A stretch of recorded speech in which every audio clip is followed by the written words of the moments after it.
Hola, ¿qué tal, amigas y amigos de América Latina y el mundo? Sean bienvenidos a su programa 7 Preguntas con este servidor, Ernesto Villegas. Hoy tenemos como invitada a Alicia Castro. Ella fue embajadora de Argentina en la República Bolivariana de Venezuela, también en el Reino Unido, antes dirigente sindical del gremio aeronáutico y también diputada al Parlamento argentino en su oportunidad. Le damos la más cordial bienvenida. ¿Cómo estás? Muy bien, ¿usted? Muy bien. Chévere.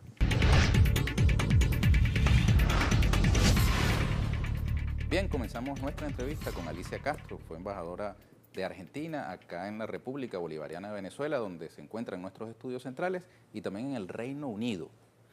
Alicia, antes de entrar en la dinámica del programa, un comentario suyo sobre una afirmación de Donald Trump, quien se enfila como candidato republicano en los Estados Unidos. Él dice que si no gana él, Estados Unidos se convertirá en algo así como Venezuela o Argentina. ¿Qué dice usted? Bueno, a lo mejor le está haciendo campaña Sanders, porque habrá muchos estadounidenses que estén cansados del imperialismo, habrá muchos estadounidenses que estén cansados de las guerras que los han hecho librar, de las intervenciones militares que han sido desastrosas, particularmente la de Libia, la de Irak, Afganistán. Habrá muchos estadounidenses que no estén de acuerdo con las prisiones ilegales, con los agujeros negros de la tortura, con Guantánamo. Habrá muchos estadounidenses que a lo mejor quieren ser como Argentina o como Venezuela. A lo mejor le está haciendo campaña Bernie Sanders.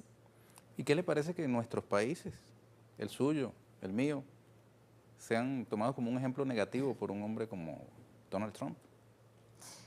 Bueno, yo creo que depende también de las perspectivas políticas de cada gobierno, ¿verdad? Por ejemplo, en Argentina el presidente Macri ve como positivo una relación, como llamaba el presidente Menem, relaciones carnales con los Estados Unidos. O sea que eso también depende de la perspectiva política, del posicionamiento político. Y digo esto a pesar de que el pueblo argentino es uno de los pueblos que en realidad tienen aversión al imperialismo. Bien, vamos entonces con la primera de las preguntas por usted misma seleccionada. Bueno, por mí misma, sin saber de qué se trataba. Exactamente, ¿no? Los números al menos. La primera, que es la número 1. ¿Cómo se ha sentido usted mejor? ¿Como aeromoza, como dirigente sindical, como diputada o como embajadora en Venezuela y en el Reino Unido? Bueno, han sido distintas etapas de la vida.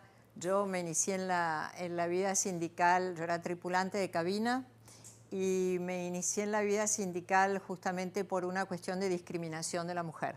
En Argentina las tripulantes de cabina solamente podían ser azafatas y los hombres solamente eran comisarios y jefes de cabina. Entonces, para remediar esa injusticia, empecé a organizar un grupo primero de mujeres, luego de hombres, luego abordamos otros temas que tenían que ver con cuestiones políticas, como por ejemplo luchamos contra la privatización de Aerolíneas Argentinas, la línea aérea del Estado, luchamos contra cielos abiertos, que es en realidad el predominio de los Estados Unidos en los cielos, en este caso de Argentina, de Latinoamérica.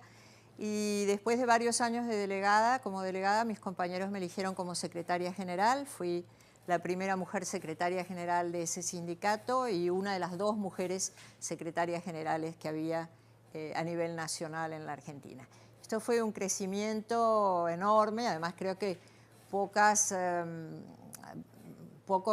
momentos más intensos y pocos premios mayores como el de ser elegida por tus propios compañeros de trabajo, que son los que te ven todos los días, los que más te conocen y los que te llaman por teléfono a toda hora.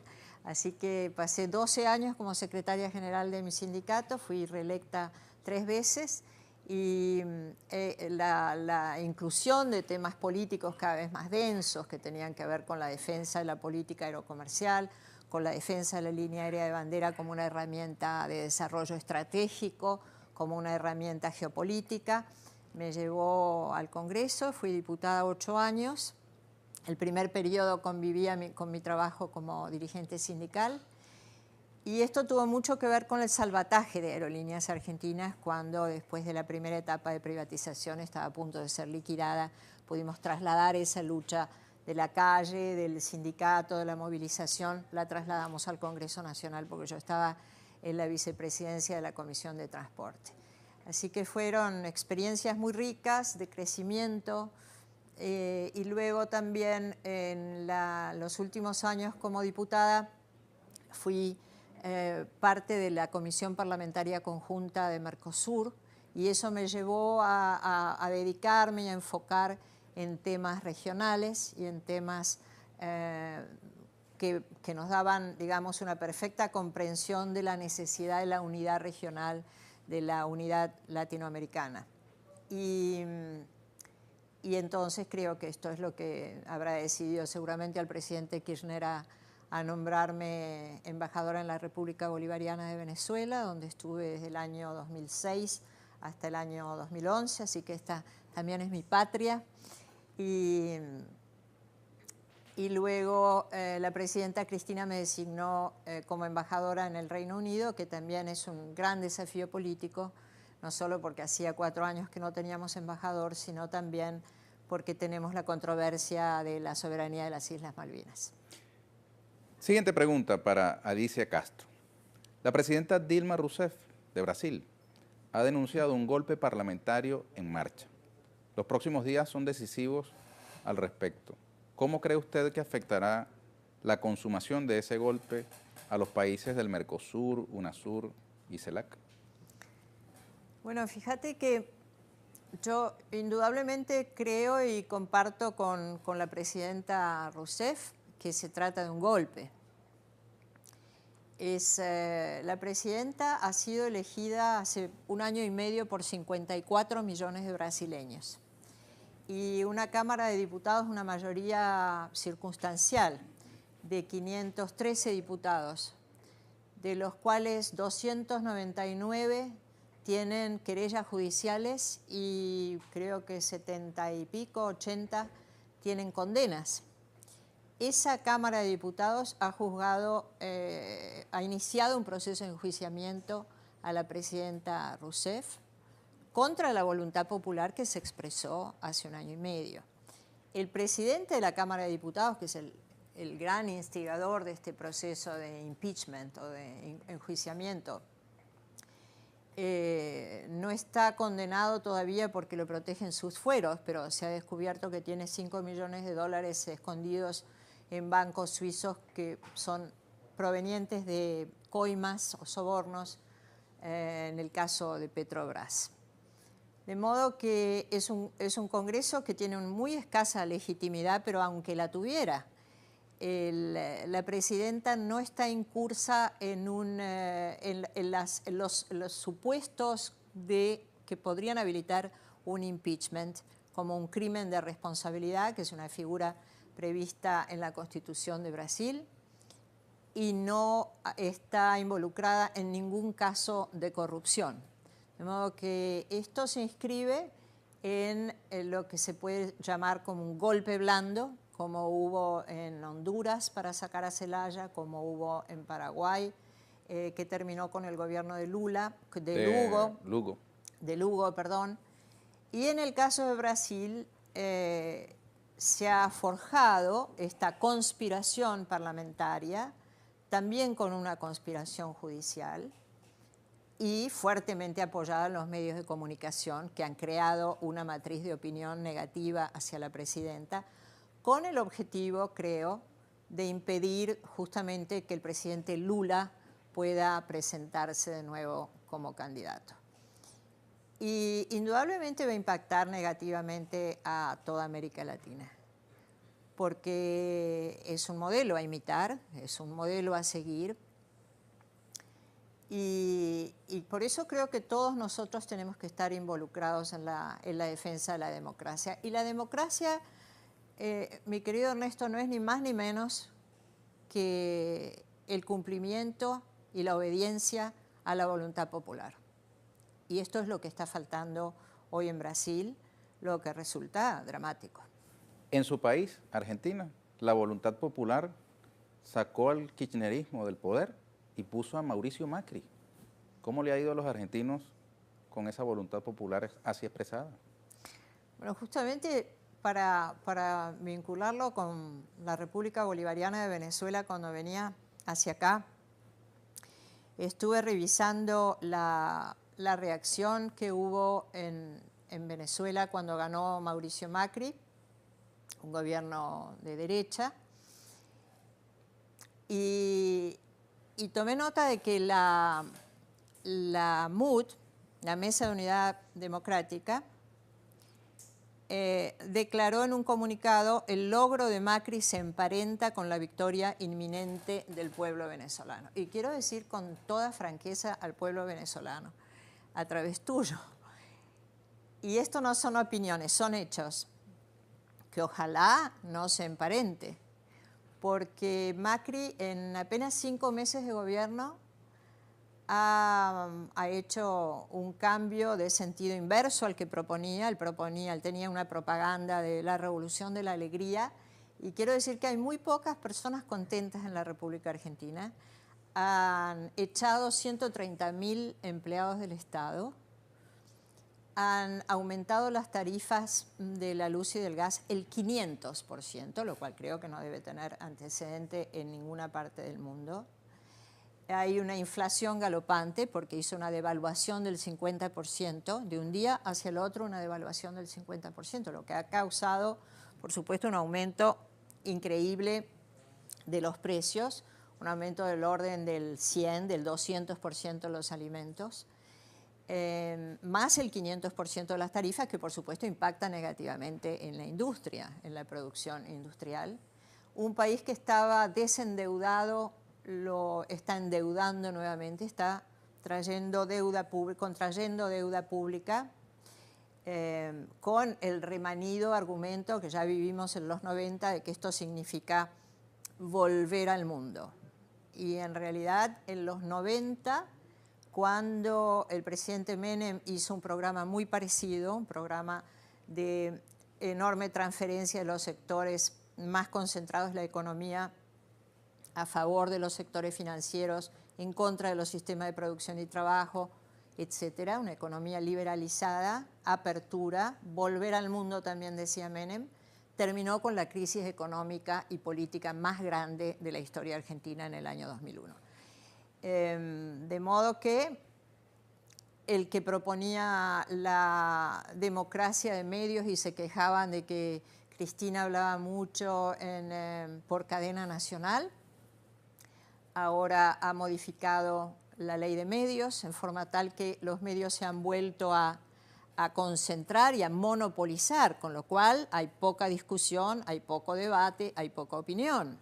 Entre otras cosas, el gobierno está retirándose de Telesur, lo cual nosotros lamentamos mucho, por supuesto. Así que está volviendo a concentrar la economía, está volviendo a concentrar la opinión los medios de comunicación. Han encarcelado a una dirigente social emblemática, Milagros Sala, que además tiene fueros como parlamentaria del Mercosur, no se los han respetado. Así que, francamente, no les deseo a los venezolanos que el triunfo de Macri se emparente con el destino de los venezolanos. Bien, siguiente pregunta para Alicia Castro.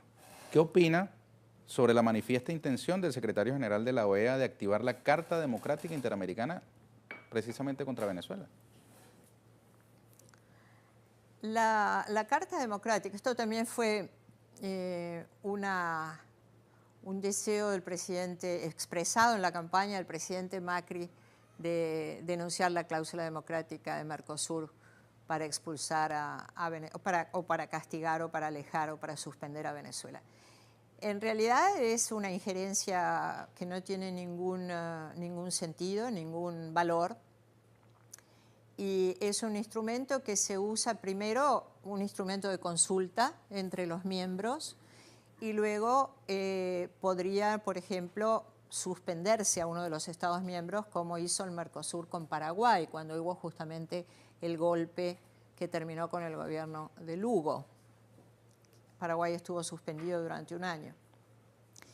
Creo que es, como ha denunciado la canciller de Venezuela, la ministra Delcy Rodríguez creo que es de una injerencia absolutamente intolerable. A la expresidenta Cristina Fernández de Kirchner, esta es la siguiente pregunta, pretenden enjuiciarla por casos de supuesta corrupción bajo su gobierno. ¿Cuánto de verdad y cuánto de retaliación política hay detrás de esos procesos judiciales? Sin duda son intereses partidarios, son intereses políticos. Ya Cristina sufrió un embate muy fuerte, también auspiciado por los medios de comunicación concentrados, con el caso del fiscal Nisman. No sé si lo recuerdas, pero Nisman era un fiscal que estaba denunciando un presunto interés de la presidenta y del canciller de favorecer a Irán en un acuerdo que se hizo con Irán justamente para buscar culpables de un atentado y poder facilitar los trámites judiciales. Se trató de involucrar a la presidenta y el fiscal Nisman, supongo que alertado de que no tenía ninguna causa seria entre sus manos y que iba a ser un ridículo cuando trajera ese caso al Parlamento, y dándose cuenta de que no tenía ningún asidero su denuncia, la noche antes de presentarse en el Parlamento o se suicidó o lo asesinaron. Se supone que se suicidó. Y los medios de prensa trataron de crear una matriz de opinión que involucrara a la presidenta en ese asesinato, supuesto, presunto asesinato, lo cual fue realmente, fue de una gran violencia y era un golpe, una pretensión de golpe o movimiento destituyente. Y esto, como mencionábamos recién, pasó en Honduras, pasó en Paraguay, está sucediendo ahora en Brasil. Y además a mí me impresionó muchísimo, Ernesto, porque nosotros ya hemos visto, por ejemplo, guerras filmadas en vivo y en directo, las empezamos a ver el siglo pasado, en el siglo XX. Vemos asesinatos en vivo y en directo, como fue el asesinato de Gaddafi o como son algunos asesinatos terroristas de los yihadis, pero es la primera vez que vemos un golpe de Estado filmado en vivo y en directo, porque esos diputados clamando por el enjuiciamiento de una presidenta elegida recientemente por una enorme mayoría. Y además lo hacían en nombre de su familia, en nombre de su hijo, en nombre de su suegra. Raro lo de la suegra, que normalmente no recibe premios. Uno, incluso Bolsonaro, lo hizo en nombre de un torturador, del que fue torturador de la presidenta Rousseff cuando estuvo presa y que además está involucrado en el asesinato de 50 personas. Es decir, fue una cosa realmente grotesca y una absoluta deformación del Estado de Derecho. Y Brasil va a tener ahora las Olimpiadas, Río de Janeiro va a ser sede de las Olimpiadas, y francamente Brasil, aparte de mostrar sus nuevos estadios y de mostrar su reconocida calidad deportiva y atlética, debiera mostrar su apego a la democracia. O sea que hemos visto toda esta serie de golpes. En Venezuela ustedes están sufriendo golpes de todo tipo desde el año 2002, el golpe de Estado, el golpe petrolero, los golpes de desabastecimiento, el crecimiento de una matriz de opinión absolutamente antidemocrática. Me refiero nuevamente a que se trata de no respetar la voluntad popular, porque las manifestaciones está bien, la gente tiene por supuesto todo el derecho a manifestar, a marchar, a movilizarse, a hacer huelgas, paros generales. Yo soy sindicalista, los he hecho toda mi vida, cuando ha hecho falta. Pero lo que nadie tiene derecho a hacer es a pretender vulnerar la voluntad popular expresada en las urnas. Lo que nadie puede pedir es que un presidente se vaya o una presidenta se vaya porque no me gusta. Hay que esperar el turno de las elecciones. Y ustedes además tienen un instrumento importante de la Constitución de Chávez, que es el referéndum revocatorio, o sea que en Venezuela no tiene ninguna excusa para la cantidad de golpes y de guarimbas y de histeria golpista. Evitemos la histeria del coordinador, que ya nos avisa que nos queda poco tiempo. Así que sigamos con la pregunta que corresponde. Usted le escribió una carta a los dirigentes sindicales de su país, con quienes militó por años, advirtiéndoles sobre la necesidad de oponerse a los planes económicos de Macri. ¿Cayó en saco roto esa carta o siente que la dirigencia de la clase trabajadora ha reaccionado correctamente?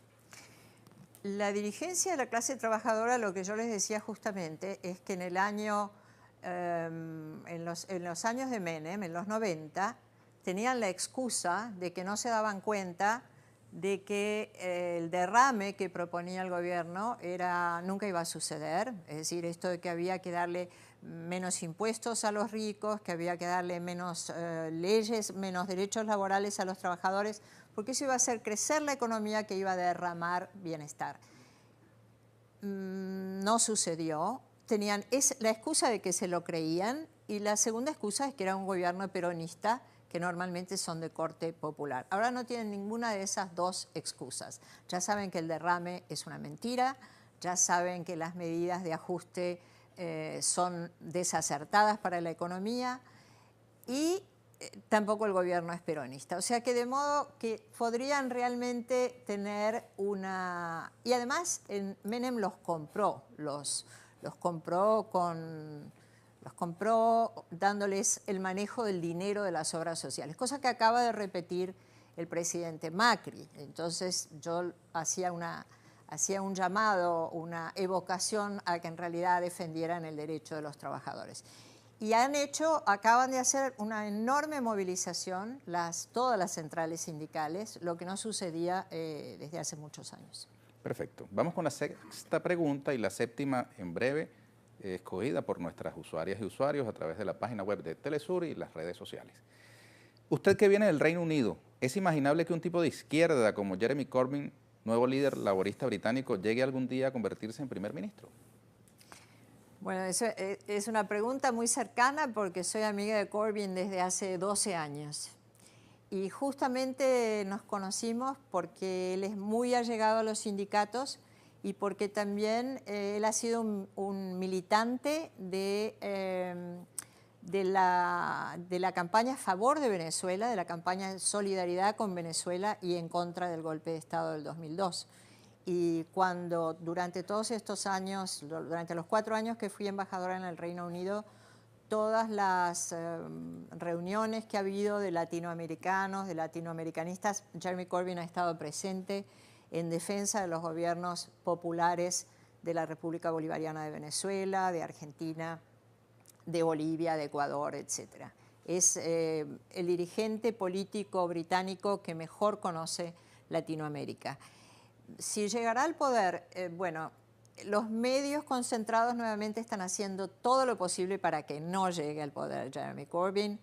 Cualquier cosa que algún diputado del Partido Laborista diga, se lo adjudican a Jeremy Corbyn, mientras no lo hacen, por supuesto, con los dirigentes conservadores, que responden a los medios comerciales de comunicación y a los intereses de la corporación financiera.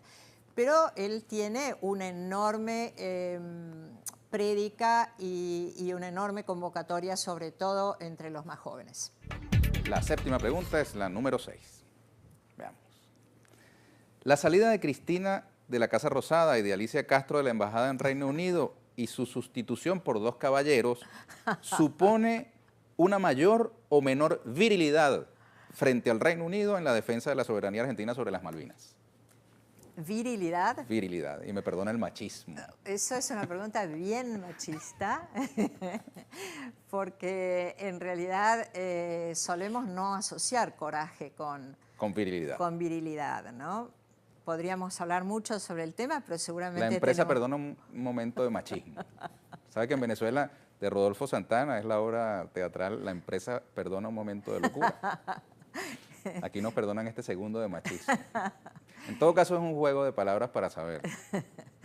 ¿Hay coraje o no hay coraje en la defensa de la soberanía argentina tras la salida de Cristina de la Casa Rosada y de Alicia Castro, de la Nosotros Embajada del Reino tuvimos Unido? una muy, digamos, durante el gobierno de los Kirchner se logró que Malvinas dejara de ser una causa nacional y se convirtiera en una causa regional y en una causa global. Obtuvimos apoyo para muchos, por ejemplo, todos los países de América Latina y el Caribe, todos los países africanos. Para muchos, la soberanía de Argentina sobre las islas es indiscutible.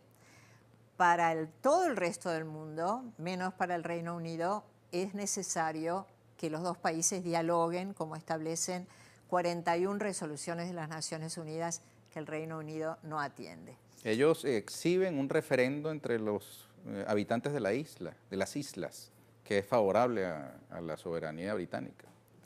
En realidad lo que se preguntó en el referéndum en el 2013 es si querían que las Islas Malvinas siguieran siendo un territorio de ultramar británico. Y esto se confunde muchas veces en la prensa deliberadamente como que la Argentina quiere que no sean más británicos. Los isleños pueden seguir siendo británicos y son británicos, pero el territorio en el que habitan no lo es. Es decir, el Reino Unido ha tenido una política migratoria muy restrictiva, de modo que solamente admiten británicos que puedan tener propiedades, negocios, etc. Ese referéndum no tiene ningún valor legal porque no ha sido ni aprobado ni impulsado por ningún país de las Naciones Unidas y está en contra de las 41 resoluciones que obligan al diálogo.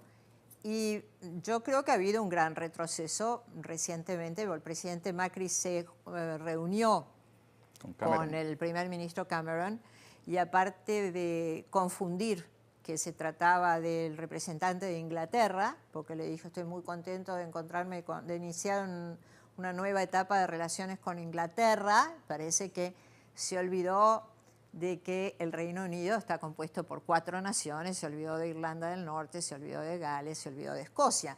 Pero en realidad el presidente Macri no se luce por su conocimiento de política internacional. Y aparte de eso, no habló de Malvinas, no hizo ningún reclamo sobre Malvinas y sí lo hizo el Reino Unido en cuanto terminó la reunión. El Foreign Office hizo un comunicado diciendo que la reunión había sido muy interesante, pero reivindicando la soberanía británica sobre las Islas Malvinas. Así que me temo que también en ese aspecto tenemos un retroceso. Mire, y rápidamente vamos a colear esta frase que estaba incluida en una pregunta no seleccionada por la audiencia. ¿Qué opina de esta frase? La droga no hace distinción, mata a los pobres como a la gente normal, la dijo Gabriela Michetti, vicepresidenta de Macri. Me da vergüenza, Ernesto. Me da vergüenza que lo haya dicho una persona del gobierno argentino. Mata a pobres como a la gente normal. Es decir, se trata de un movimiento político que está en el poder que por lo visto no considera que los pobres sean gente normal. Y esto está expresado también en sus medidas económicas. Terminemos, Alicia, con un mensaje suyo muy breve para nuestra audiencia. Bueno, eso no, tampoco me lo esperaba. Este programa está lleno de sorpresas y yo espero que Venezuela siga siendo, como es desde hace muchos años, una referencia para el mundo, con todos los problemas que puede tener, con todos los problemas que tenemos todos. Venezuela sigue siendo un país que está apostando por la igualdad, un país que está apostando por la justicia, un país que está apostando por la unidad de América Latina y el Caribe, que esto no es solamente una cuestión ideológica. América Latina y el Caribe tiene un mercado de 600 millones de personas que nosotros podríamos cultivar, tiene todos los recursos naturales y humanos para ser un gran continente, pero esto depende, por supuesto, de la unidad y yo creo que Venezuela ha estado, desde el gobierno del presidente Chávez, ha estado impulsando esta unidad con un gran liderazgo. Bien, muchísimas gracias, Alicia Castro, por su participación. Muchas gracias. Me disculpe el machismo y las sorpresas. Estoy acostumbrada. Ustedes, amigas y amigos, muchísimas gracias por habernos acompañado y los esperamos en una nueva oportunidad en 7 Preguntas con este servidor Ernesto Villegas, siempre con muchísimo respeto por ustedes.